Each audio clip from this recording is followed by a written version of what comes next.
The morning sun broke through the blinds as James Carter rolled over in bed, his hand instinctively reaching for his wife.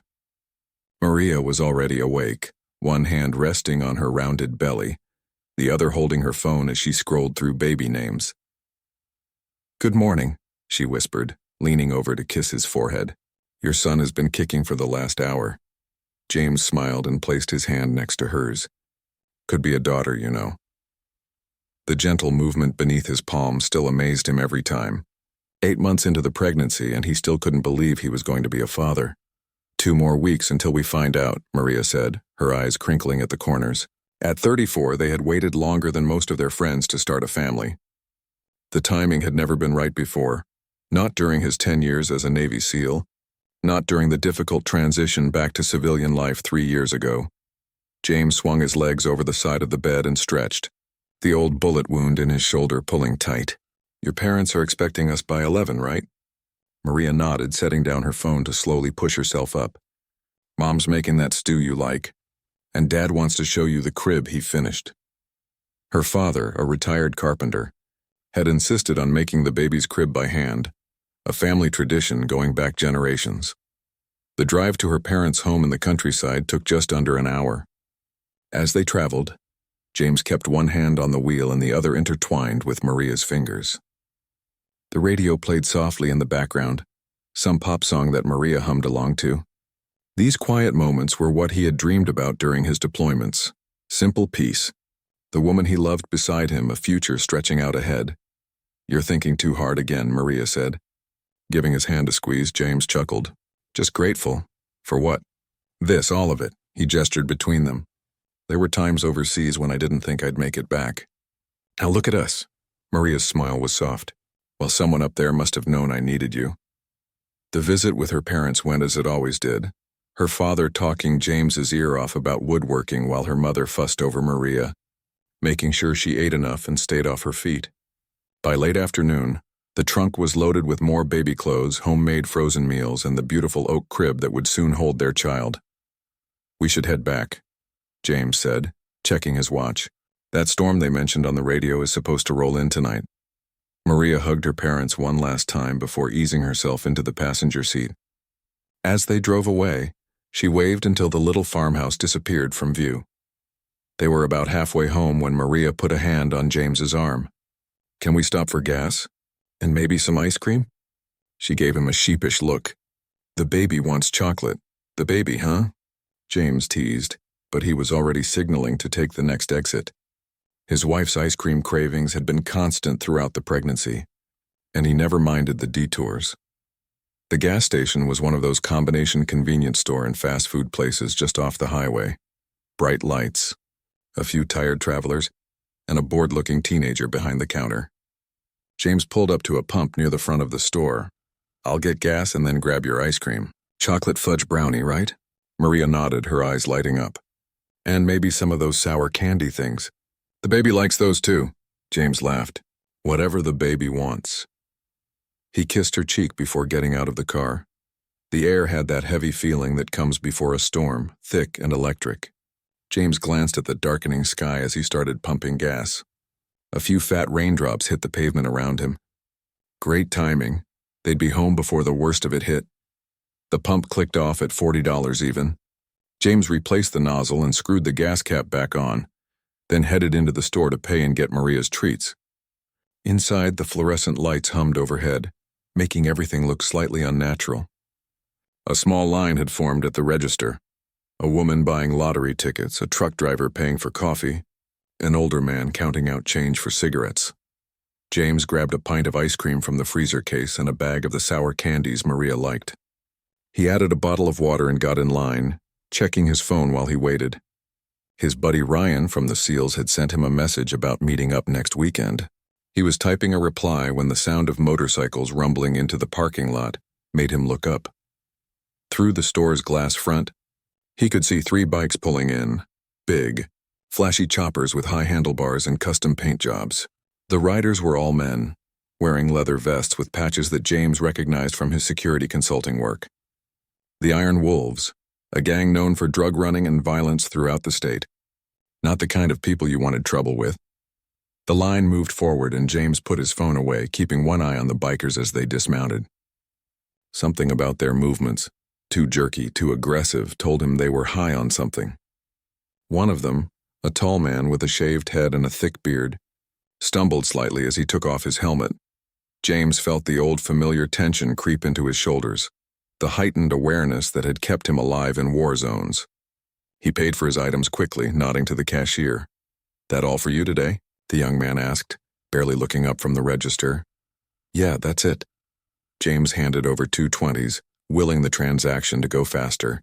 Through the window he could see the bikers laughing about something, passing a flask between them. They hadn't gone into the store yet, but they were standing too close to his car for comfort. Too close to Maria. "Your change is $132, the cashier said, holding out coins and a dollar bill. "Thanks." James pocketed the change and grabbed his bag. As he headed for the door, the bikers finally moved toward the store entrance. The one with the beard held the door open, giving James a long look as he passed by. "Nice ride," the man said, jerking his head toward James's car. James just nodded, keeping his expression neutral. No need to engage. He'd dealt with enough men like this to know that any interaction could be twisted into a provocation if they were looking for trouble. Outside, the rain was starting to fall more steadily. James walked quickly to the car, watching the other 2 bikers from the corner of his eye. They were hanging back near the air pump, passing the flask again, but their attention was fixed on something else now, on Maria, visible through the car window. James felt a flicker of unease. He'd almost reached the car when he heard one of them call out, "Hey, pretty lady, why don't you roll down that window?" Maria, who had been looking at her phone, glanced up in surprise.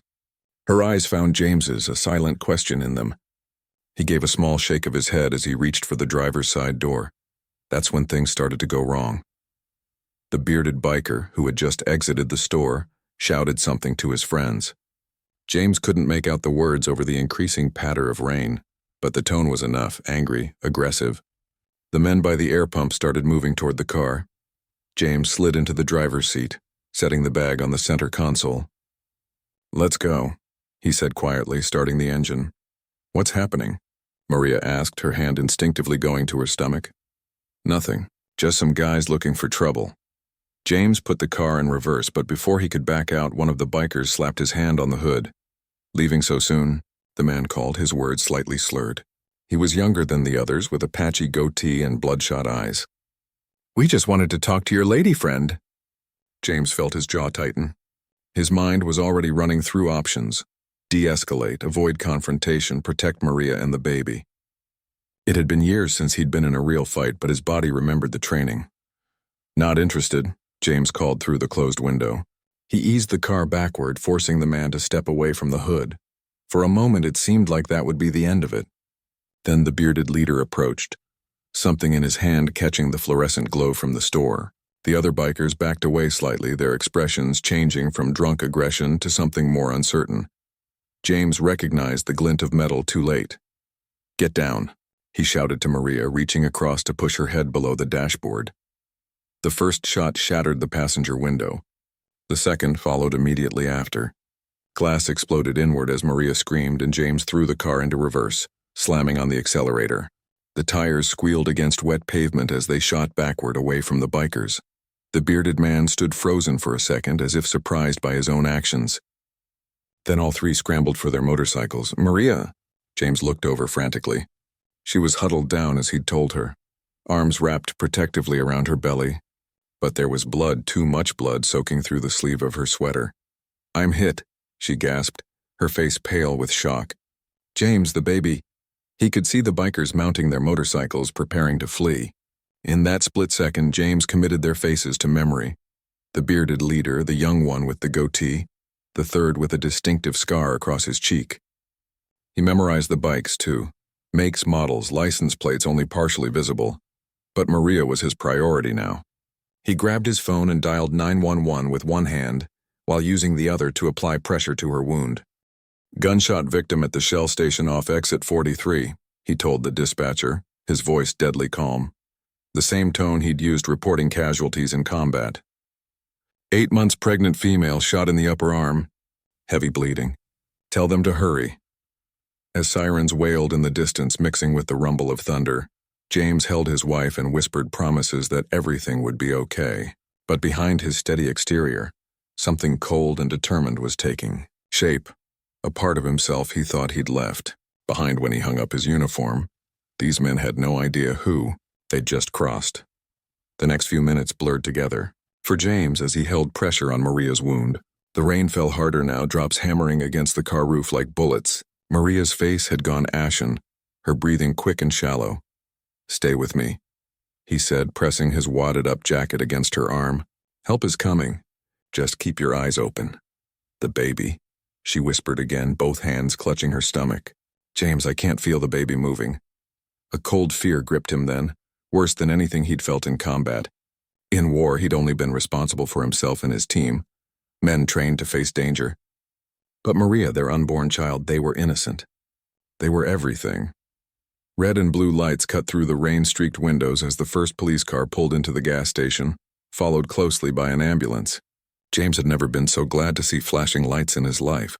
"Over here," he shouted as a paramedic jumped out of the ambulance. Gunshot wound to the upper arm. "She's 8 months pregnant." The paramedics moved with practiced efficiency, gently moving Maria onto a stretcher while asking questions James answered automatically. Blood pressure dropping. No allergies to medication. Yes, the pregnancy had been normal until now.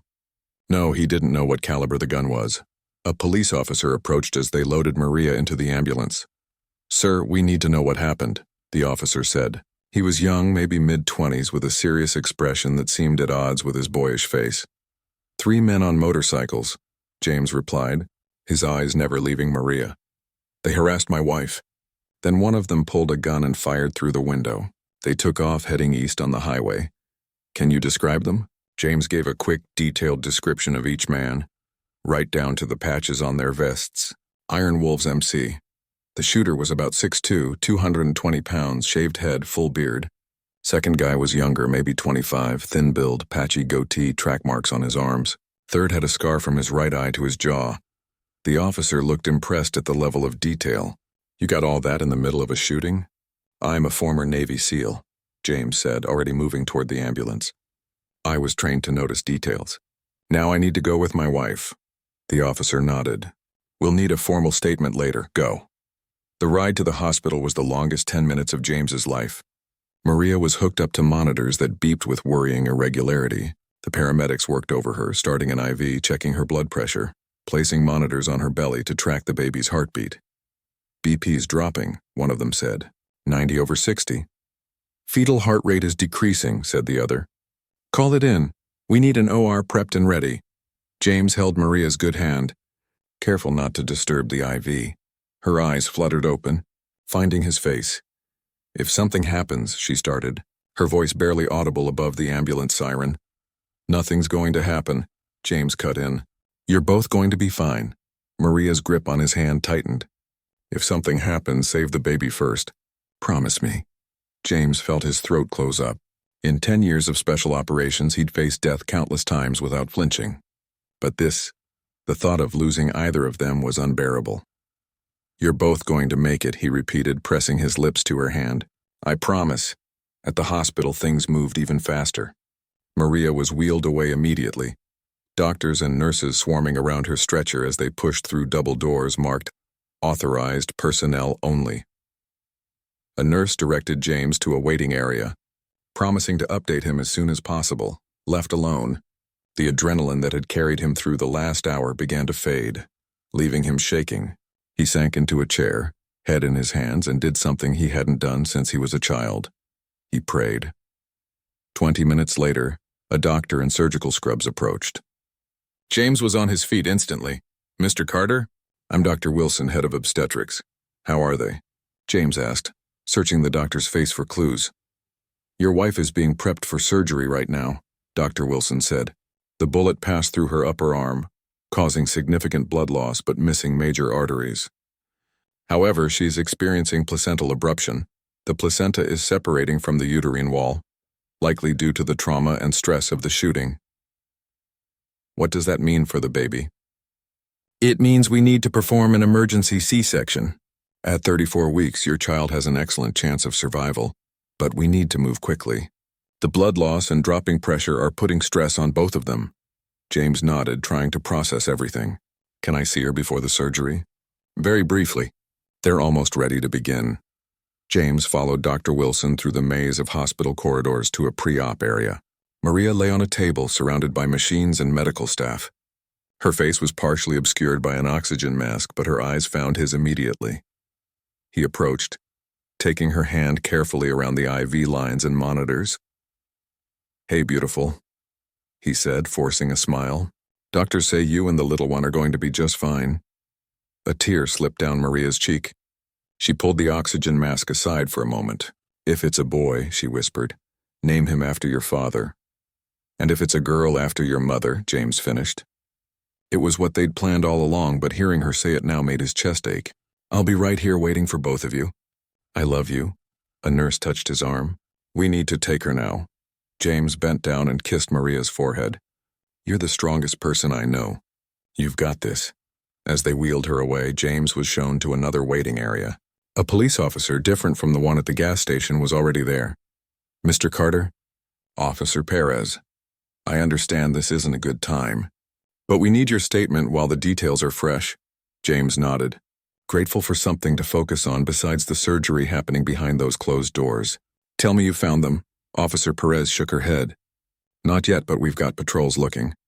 And your descriptions are detailed enough that it shouldn't take long."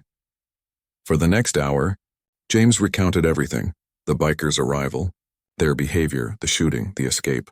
He described each man in detail, drew the gang insignias from memory, listed the motorcycle makes and models. His military training took over, allowing him to compartmentalize his fear for Maria and the baby while he provided information. "You said you're former military?" Officer Perez asked, looking up from her notes. "Navy SEAL, 10 years. Specialized in weapons and tactical operations." Something changed in her expression, a new respect mixed with something else. "Concern, maybe. Mr. Carter, I need to ask, do you own any firearms?" James understood the implication immediately. "I'm not planning to hunt these men down if that's what you're asking. I want them arrested and prosecuted." Officer Perez held his gaze. "I have to ask. Men with your training sometimes decide to take matters into their own hands. Right now, all I care about is my wife and child," James said. And it was true. In this moment, nothing mattered except Maria and the baby making it through surgery safely. The officer seemed satisfied with his answer. "We'll keep you updated on the investigation. These men won't get far." After she left, James found himself alone again with his thoughts. The waiting room clock ticked loudly in the silence. 1 hour passed, then 2. He paced, sat, stood by the window watching the storm rage outside, and tried not to imagine worst-case scenarios. Finally, Dr. Wilson returned, still in surgical scrubs. James couldn't read her expression. "Mr. Carter," she began. "Just tell me," James said, his voice rough.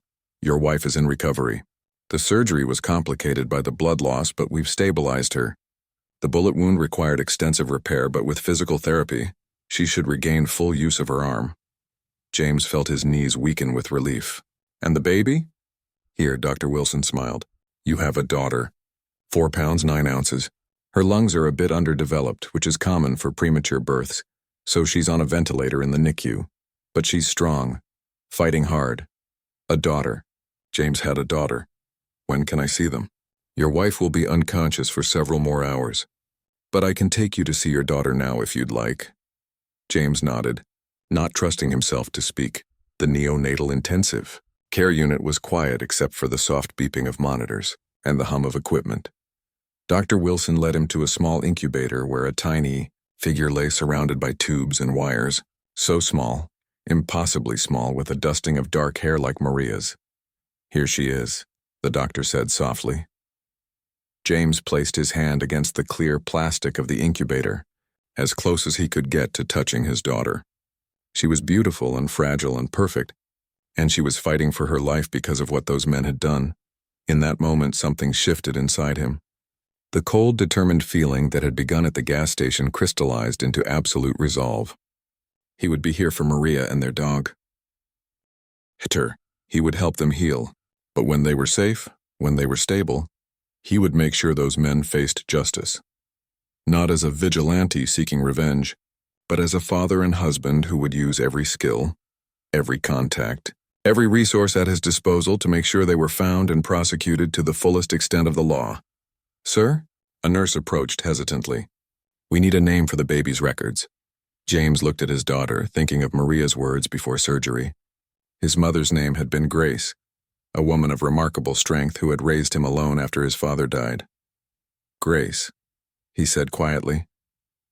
"Her name is Grace." As if in response, his daughter's tiny hand moved slightly, fingers curling into a fist. A fighter like her mother. Like him. The storm outside had begun to pass, the thunder growing more distant. But for James, a different kind of storm was just beginning. The hospital room was quiet except for the steady beeping of monitors and the occasional squeak of nurses' shoes in the hallway. James sat beside Maria's bed, her hand in his, watching the gentle rise and fall of her chest as she slept. It had been 3 days since the shooting. 3 days since Grace had entered the world far earlier than planned. The doctors had kept Maria sedated for the first 24 hours to help her body begin healing. When she finally woke, groggy and confused, her first words were about the baby. James had shown her photos on his phone. It was the best he could do since Grace couldn't leave the NICU yet, and Maria wasn't strong enough to go there. Now, on the third day, Maria was more alert, though still weak from blood loss and surgery. Her arm was heavily bandaged, immobilized in a sling across her chest. "You should go home," Maria said softly, her voice pulling James from his thoughts. "Get some real sleep," he shook his head. "I'm not leaving you two." "You look terrible." She attempted a smile, reaching up with her good hand to touch the stubble on his cheek. "At least go to the cafeteria and eat something that isn't from a vending machine." Before James could argue, a knock at the door interrupted them. Officer Perez stood in the doorway, her expression serious. "Mr. Carter, Mrs. Carter, sorry to intrude." "How are you feeling, ma'am?" "Like I've been shot and cut open," Maria replied with surprising dry humor. "But they tell me I'll live." Officer Perez smiled briefly before her expression turned professional again. "I have an update on the case. We've identified the 3 men from the gas station." James straightened in his chair. "You found them?" "Not yet, but we know who they are." She opened a folder and removed 3 mugshots. Thomas Bear Harrelson, age 42, president of the Iron Wolves MC. He's the one who fired the shots. Multiple priors for assault, drug trafficking, illegal weapons possession. She laid down the first photo. A familiar bearded face glared up from the page. Seeing him brought back the sound of gunshots, the smell of rain and blood. Kyle Richter, age 26. He's the younger one with the patchy beard. Mostly drug charges, 1 assault. James barely glanced at the second photo. His attention was already on the third man, the one with the distinctive scar. And Ray Donahue, 38, vice president of the club. Long record, armed robbery, aggravated assault, attempted murder. He did 5 years in state prison, released 8 months ago. Maria looked away from the photos, her face pale. "Have you arrested them?" Officer Perez hesitated. "That's why I'm here. The local department put out an APB, but we got word this morning that they've crossed state lines, left their usual hangouts, cleared out their apartments. We think they're headed to a compound the club maintains in Nevada. So they're getting away with it," Maria said quietly. "No, ma'am. We've contacted the FBI since this is now a federal case, crossing state lines to avoid prosecution. But these investigations take time, and frankly, these guys know how to disappear when they want to." James studied each photo carefully, memorizing the details. "Do you have addresses for their known associates? Family members?" The officer gave him a careful look. "Mr. Carter, I understand you want these men caught. So do we. But I need to be clear, this is a police matter. We can't have civilians involving themselves in an ongoing investigation. I'm just asking for information," James said evenly. "And I'm just reminding you of the boundaries." Her tone was firm but not unkind. "The best thing you can do right now is focus on your family and let us do our job." After she left, a heavy silence filled the room. Maria watched James's face, reading the thoughts he was trying to hide. "James," she said softly, "promise me you won't do anything stupid." He forced a smile. "Define stupid." "You know exactly what I mean." Her voice was stronger now, insistent. "Grace and I need you here, not in prison for taking the law into your own hands." James leaned forward, pressing his forehead against their joined hands. "I keep thinking about what could have happened. If that bullet had been a few inches different, If the hospital had been farther away, but it wasn't and it wasn't, Maria said, we're going to be okay. They shouldn't get to just walk away from this. They won't. Trust the system to work. James nodded, but inside, a voice whispered that the system was slow, imperfect. People fell through the cracks. Criminals walked free every day, and these men had nearly taken everything from him. Later that afternoon, a doctor came to check on Maria's wound and give them an update on Grace. Her oxygen levels have improved, the doctor said, reviewing the chart. If this progress continues, we might be able to remove the ventilator in a few days. Would you like to visit her, Mrs. Carter? We could arrange a wheelchair. Maria's eyes lit up. Yes, please. James watched as a nurse helped Maria into a wheelchair, carefully arranging her IV and making sure her injured arm was secure. They wheeled her down to the NICU where Grace lay in her incubator, tiny chest rising and falling with the help of machines. She has your nose, Maria whispered, pressing her hand against the clear plastic. And your stubborn chin. James smiled, seeing none of those things but loving that Maria did. To him, Grace was still a miracle, impossibly small yet perfect in every way. A nurse approached, smiling. Would you like to try some skin-to-skin contact? It's very beneficial for premature babies. Maria looked uncertain. With all these tubes in my arm like this? We'll help you. It's easier than it looks. With gentle efficiency, the nurse helped Maria open her hospital gown at the front. Then with extreme care, she lifted Grace, wires, tubes, and all, and placed her against Maria's chest, covering both of them with a warm blanket. James watched, throat tight with emotion, as his daughter settled against her mother's skin. Grace's stats on the monitor immediately improved, heart rate more stable, oxygen levels rising slightly. She knows her mama, the nurse said softly. In that moment, watching Maria cradle their daughter for the first time, James made a decision. He would not pursue vengeance. He would not become like the men who had hurt his family. But neither would he sit back and hope the system worked eventually. There was a middle path, one where he could use his skills, his training, to help ensure justice without becoming a vigilante. He had contacts from his military days, connections in law enforcement, knowledge of how men like these operated. After an hour in the NICU, Maria was exhausted, her face drawn with pain despite the medication. James wheeled her back to her room, helped her into bed, and waited until she fell asleep before slipping out into the hallway. He pulled out his phone and scrolled to a name he hadn't called in nearly 3 years. Ryan Mitchell. His former teammate who now worked as an FBI analyst. Ryan had tried to recruit James when he left the service, but James had wanted a complete break from that life. The call was answered on the 3rd ring. Carter, is that really you? Ryan's voice was surprised but warm. Man, it's been forever. I need a favor. Mitch, James said quietly, using his friend's old team nickname. Name it. 3 Iron Wolves MC members crossed state lines after shooting my pregnant wife at a gas station. Local police say the FBI is handling it now, but I'm not hearing much progress. A long pause. Jesus, Carter. Is she okay? She will be. Had to deliver the baby early. They're both fighting. And you want me to, what exactly? James leaned against the wall, watching a nurse check on Maria through the half-open door. I want information.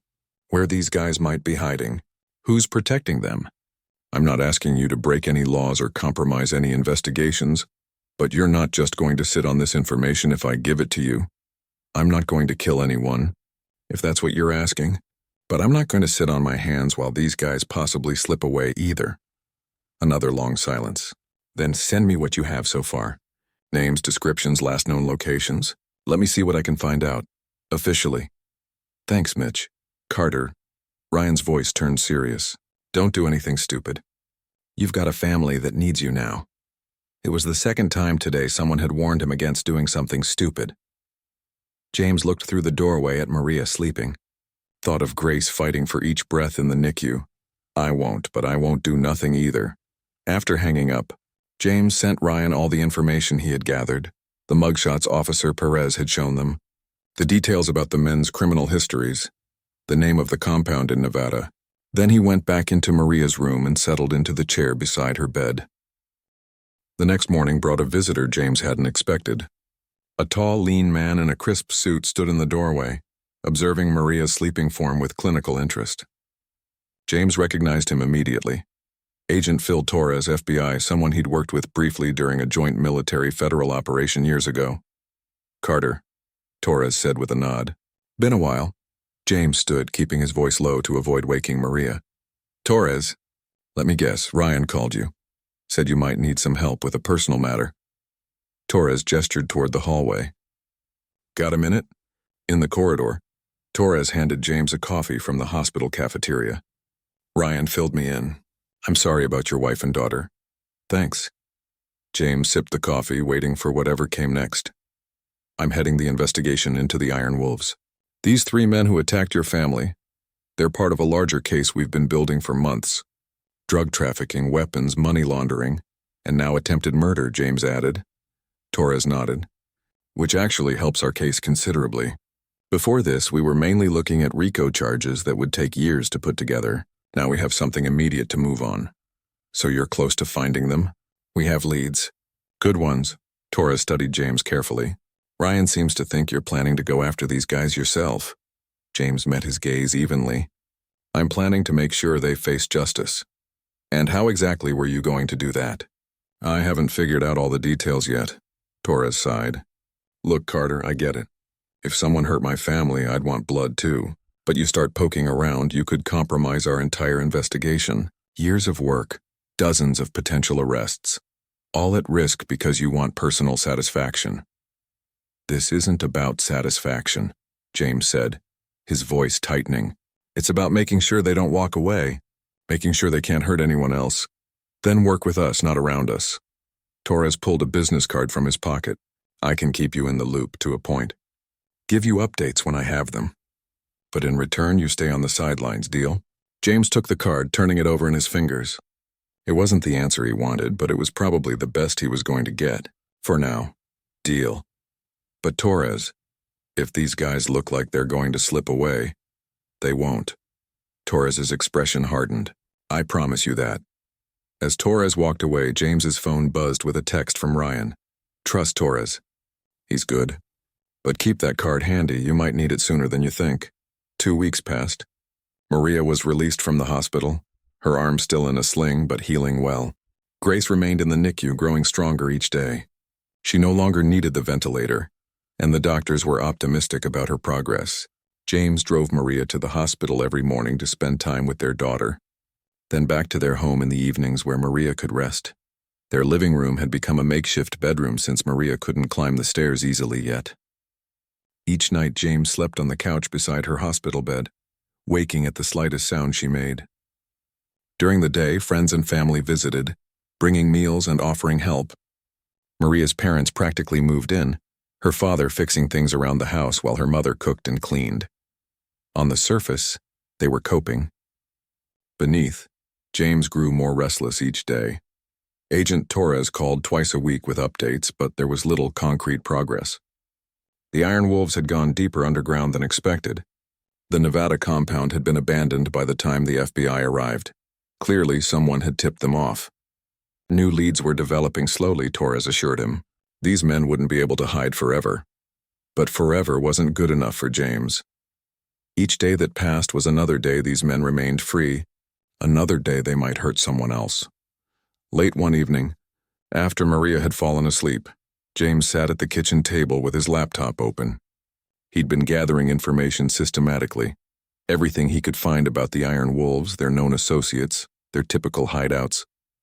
He had created files on each of the 3 men, studying their patterns, their weaknesses. Thomas Bear Harrelson had an ex-wife in Oregon who still received money from him occasionally. Kyle Richter had a prescription drug habit that required regular refills. Ray Donahue was diabetic and needed insulin. These were threads that could be pulled, leads that might not be obvious to someone who hadn't been trained to track high-value targets in hostile territory. James's phone buzzed. A text from Ryan. "Call me. Secure line." He stepped onto the back porch, closing the door quietly behind him. The night air was cool, crickets chirping in the darkness. "What's up?" James asked when Ryan answered. "Torres doesn't know I'm calling," Ryan said immediately. "This is off the books." James felt his pulse quicken. "Go on. The investigation is stalling. Not because Torres isn't good, he is, but because there's internal pressure to focus resources elsewhere. Budget cuts, politics, the usual bullshit. What are you saying? I'm saying Torres has been ordered to scale back. They'll keep looking, but not with the same intensity. The case is being downgraded from priority status. James closed his eyes, fighting back a surge of anger. So these guys shoot a pregnant woman and the FBI decides it's not important enough? It's more complicated than that. The shooting is still priority, but the larger RICO investigation is being put on the back burner. Problem is, finding these 3 specific guys is tied to the bigger case. So what happens now? There was a pause on the line. That depends on you. Meaning? Meaning I have information that Torres can't officially share. Intel about a possible location where at least one of these guys might be hiding. But if I tell you and you act on it, James understood immediately. Plausible deniability. If something goes wrong, you never spoke to me. Exactly. And to be clear, I'm not suggesting you do anything illegal, just that you might be able to gather information, maybe spot one of these guys, then call it in to local authorities. Where? Small town in Arizona called Copper Springs. About 4 hours from the Nevada border. Harrelson has a cousin there who owns a repair shop on the outskirts of town. Our sources say he's been seen there twice in the past week. James felt a cold focus settle over him, the same clarity he used to feel before a mission. Text me the details. Carter. Ryan's voice turned serious. Don't do anything stupid. Observe and report, that's it. These guys are dangerous and they're spooked. If they see you coming, they won't hesitate to shoot first. I know exactly who I'm dealing with. After hanging up, James stood in the darkness of his backyard, weighing his options. Maria and Grace needed him here. But if he did nothing, these men might never face justice. He walked back inside, moving quietly to avoid waking Maria.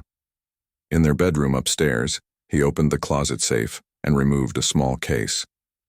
Inside was his service pistol, a Sig Sauer he'd kept meticulously maintained even after leaving active duty. He hadn't touched it since learning Maria was pregnant, wanting no weapons in the house once the baby arrived.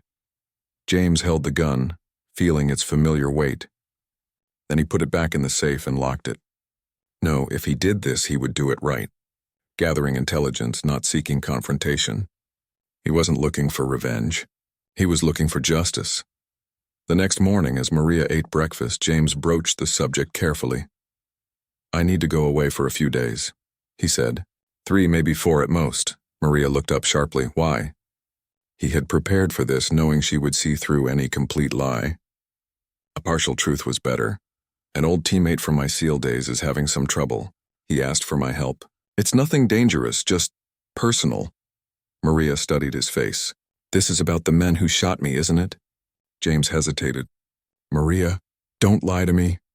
Her voice was steady, but her hands trembled slightly as she set down her fork. You're going after them. I'm not going to hurt anyone, he said, which was true as far as it went. I just want to gather information. Find out where they are, then let the authorities handle it. And if the authorities don't move fast enough for you, what then? James had no good answer for that. Maria sighed, rubbing her forehead with her good hand. Your daughter is still in the hospital, she said quietly. I can barely dress myself with this arm. And you want to leave us to go play vigilante? Not vigilante, James insisted. I'm not looking for revenge. I just want to make sure these guys don't disappear completely. The FBI investigation is losing momentum. If someone doesn't keep the pressure on, they might walk away from this. Maria was silent for a long moment. And what if you get hurt? Or arrested? What happens to Grace and me then? It was the question James had been asking himself all night. The risk versus the reward. The need for justice versus the responsibility to his family. 3 days, he said finally. I'll observe from a distance, gather what information I can, and come straight back. No confrontations.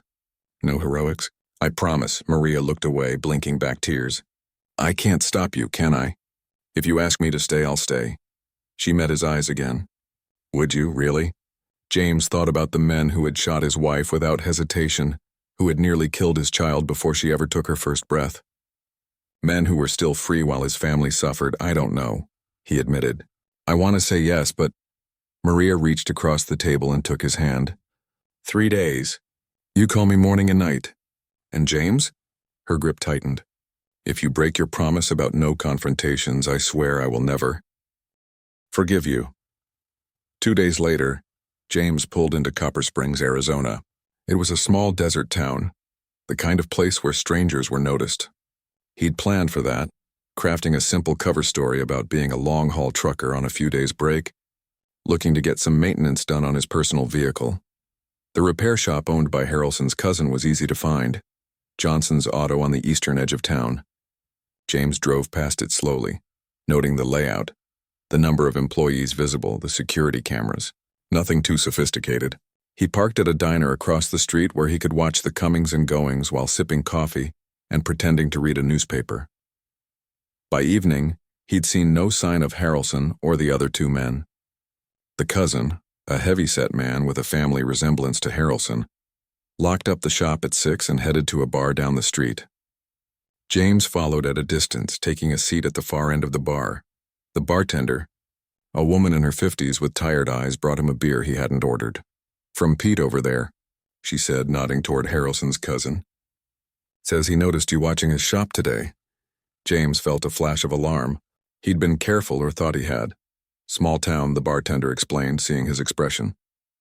"We noticed new faces." James picked up the beer and walked over to Pete's table, calculating risks and options with each step. "Thanks for the drink," he said, keeping his tone casual. "Hope you don't mind me checking out your shop. I'm looking to get some work done on my truck before heading back on the road." Pete gestured to the empty chair across from him. "Sit, what kind of work?" For 20 minutes they talked engines and transmissions. James was no mechanic, but he knew enough to be convincing. Pete seemed to relax gradually, accepting the cover story. "Bring it by tomorrow morning," Pete said finally. "I can take a look, give you an estimate." James nodded his thanks, finished his beer, and left. Outside, he called Maria as promised, assuring her everything was fine and he'd be home soon. Then he found a motel on the edge of town and checked in under the name on his fake driver's license. He was setting up surveillance equipment in his room when his phone buzzed, with a text from an unknown number. "Back door of the shop, midnight, come alone. Might have info you want." James stared at the message. It could be Pete, somehow aware of who James really was. It could be a trap, or it could be a lead. He checked his watch.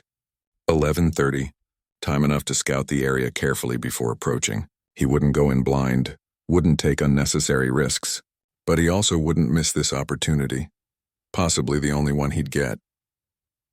As he slipped out of the motel room into the desert night, James thought of Maria and Grace, of his promise to avoid confrontation, of the line between justice and revenge and how easily it could be crossed. Whatever happened tonight, he was determined to keep his word. Observe, gather information, report back. Nothing more. He would not become like the men he was hunting. But as he approached the darkened auto shop, a shadow moved near the back door. A familiar silhouette that made his blood run cold. Harrelson. The man who had shot Maria without hesitation. The man who had almost taken everything from him. James paused in the shadows, watching, waiting. The real test of his resolve was about to begin. James froze in the shadows, every muscle tense as he watched Harrelson pace outside the repair shop's back door. The man looked nervous, checking his phone repeatedly, glancing up and down the empty alley. He was alone, no sign of the other two gang members. This was the moment James had been working toward.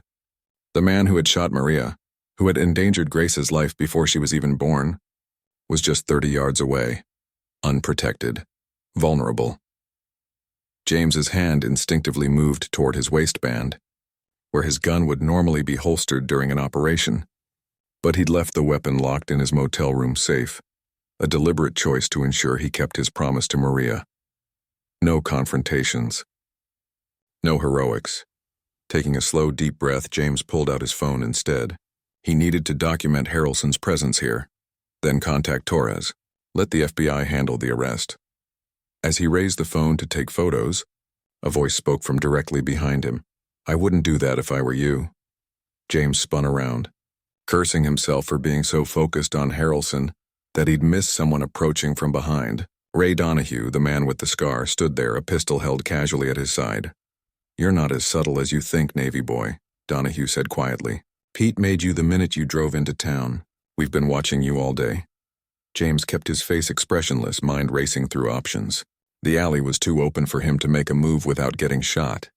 And even if he could disarm Donahue, Harrelson was just yards away. "Walk," Donahue ordered, gesturing with the gun toward the shop's back door. "And don't try anything stupid. I've got nothing to lose at this point." James moved forward, acutely aware that he was walking into a trap of his own making. Harrelson looked up as they approached, his eyes widening in recognition. "You brought him here?" Harrelson hissed at Donahue. "Are you insane?" "He was already here," Donahue replied, keeping the gun trained on James. "Watching the shop, taking pictures." Harrelson moved closer, studying James's face. "You're the husband. From the gas station. And you're the man who shot my pregnant wife," James said, his voice deadly calm. "Thomas Bear Harrelson, Iron Wolves MC president. Multiple priors for assault, drug trafficking, illegal weapons possession." Something flickered across Harrelson's face. Surprise, maybe even a hint of fear. "You've done your homework. I know everything about you," James said. "Where you grew up. Where you've hidden in the past. Who protects you. I even know about your ex-wife in Oregon who still gets money from you every month." Harrelson's expression darkened.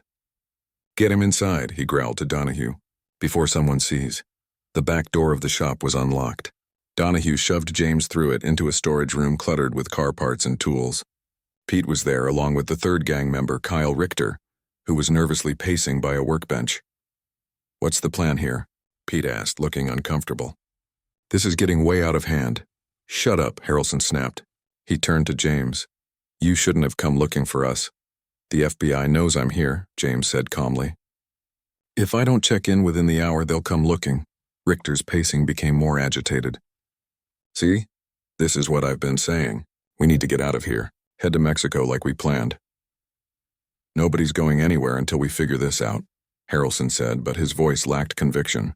He was rattled. James could see it now. A man used to being in control suddenly finding himself cornered. James decided to push that advantage. "You're already looking at attempted murder, fleeing across state lines, and now kidnapping a federal witness. That's 3 strikes under federal law. Life without parole, minimum." "We didn't know she was pregnant," Richter blurted out. "It was dark, raining. We were high. Bear just wanted to scare you, not actually hit anyone." "Kyle, shut your damn mouth," Donahue warned. James kept his focus on Harrelson. "It doesn't matter what you intended. What matters is what you did. You shot a pregnant woman and then ran. My wife nearly died. My daughter was born 2 months early. She spent weeks fighting for her life in the NICU." For just a moment, something that looked almost like remorse crossed Harrelson's face. Then it hardened again. "So what now? You came here for revenge, to kill us?" "If I wanted to kill you, you'd already be dead," James said flatly. "I didn't come here for revenge. I came here for justice." Pete, who had been watching the exchange nervously, finally spoke up. "Look, nobody else needs to get hurt here. Thomas, these guys know who you are, where you are. It's over, man. It's not over until I say it's over." Harrelson growled, but James could see the man was running out of options and knew it. The tension in the room was broken by the sudden loud ring of James's phone. Everyone flinched. "That'll be my FBI contact," James said calmly. "If I don't answer, they'll know something's wrong." Harrelson nodded at Donahue, who cautiously pulled the phone from James's pocket. The screen showed Torres as the caller. "Put it on speaker," Harrelson ordered. "And remember, one wrong word and this ends badly for everyone." Donahue answered the call. "Hello? Carter?" Agent Torres's voice filled the room. "Where are you? You were supposed to check in an hour ago." James kept his eyes on Harrelson as he spoke. "I'm at Johnson's auto shop in Copper Springs. I've located all 3 suspects from the gas station shooting." There was a brief pause, then Torres's voice came back, sharper now. "Are you in danger?" "Yes," James said simply. Harrelson's face twisted in anger, but before he could respond, Torres continued. "We have your location. Local police and FBI agents are already en route. ETA 3 minutes. Is there anything else I should know about the situation?" James saw the change in Harrelson's expression immediately, from anger to resignation. The game was up and he knew it. 3 armed suspects, James said, plus the shop owner. "I'm unarmed." "Understood. Stay on the line if possible." Richter was the first to break. He threw his hands up and backed away from the others. "I'm not dying for this. I'm not shooting at cops. I'm done." "Nobody's shooting at anyone," Pete said firmly. "Thomas, you know this is over. Don't make it worse than it already is." Harrelson looked at Donahue, who shrugged and lowered his gun. He's right, Bear, we're burnt. Better to face the music now than add dead cops to the charges. For a tense moment, James thought Harrelson might still try something desperate. Then the fight seemed to go out of him all at once. He sank onto a stool, suddenly looking much older. Your wife, he said, not meeting James's eyes. She gonna be okay? She'll recover, James answered. The baby too. Harrelson nodded slowly. Good, that's good. Within minutes, sirens wailed outside the shop. Red and blue lights flashed through the windows as police cars surrounded the building. A voice on a megaphone ordered everyone inside to come out with their hands up. Pete went first, followed by Richter. Then Donahue, who placed his gun on the ground before walking out with his hands raised. Harrelson was the last to move. At the door, he paused and looked back at James. For what it's worth, I am sorry about your wife. It was a stupid, messed up thing that shouldn't have happened. You're right, James said. It shouldn't have. And now you'll have plenty of time to think about that. Outside, Agent Torres was waiting as officers handcuffed the 4 men and placed them in separate police cars. He approached James with a mixture of relief and exasperation. You're either the luckiest or the craziest son of a gun I've ever met, Torres said, shaking his head. What part of stay on the sidelines wasn't clear? I stayed on the sidelines, James replied. I was just gathering intelligence like we agreed. They're the ones who approached me. Torres gave him a look that said he didn't quite believe that.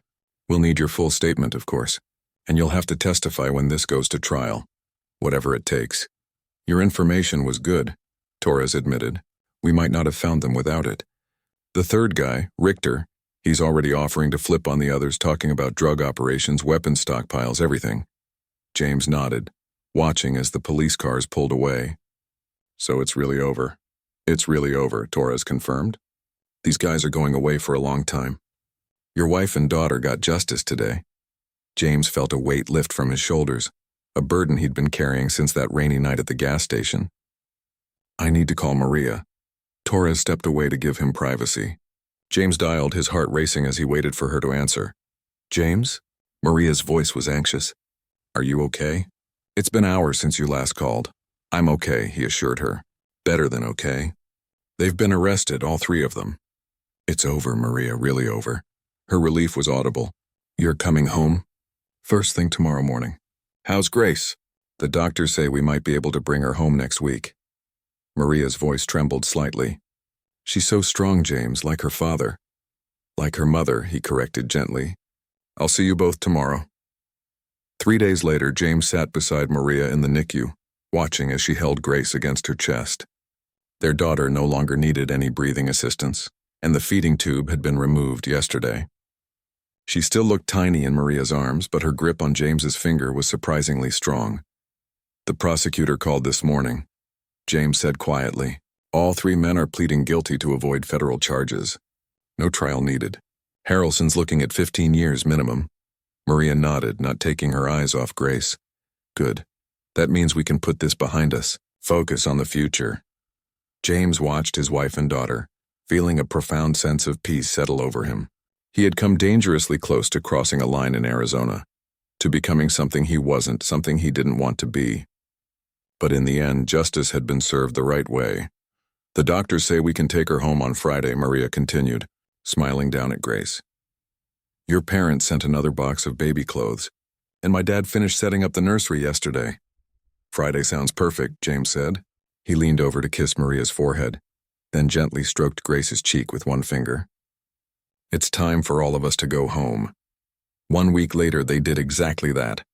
As James carried Grace's car seat into their house for the first time, Maria hung back, watching them with tears in her eyes. What? He asked, noticing her expression. Nothing, she said, wiping her eyes. Just thinking about how close we came to losing all of this, and how lucky we are to have made it through. James set the car seat down gently and went back to wrap his arm around her. Not luck, he said. Strength. Your strength. Grace's strength. And a lot of good people doing their jobs. Maria leaned against him, her healing arm now in a smaller brace rather than the full sling. And you? What was it that got you through? James thought about the moment in that repair shop, facing the man who had shot his wife. The choice he had made not to seek revenge but to ensure justice. Love, he answered simply. Love for you and Grace that's stronger than anger. Stronger than anything. As if on cue, Grace made a small sound from her car seat. Together, they went to their daughter, ready to begin the life that had almost been taken from them. Stronger now for having faced the darkness and come through to the other side.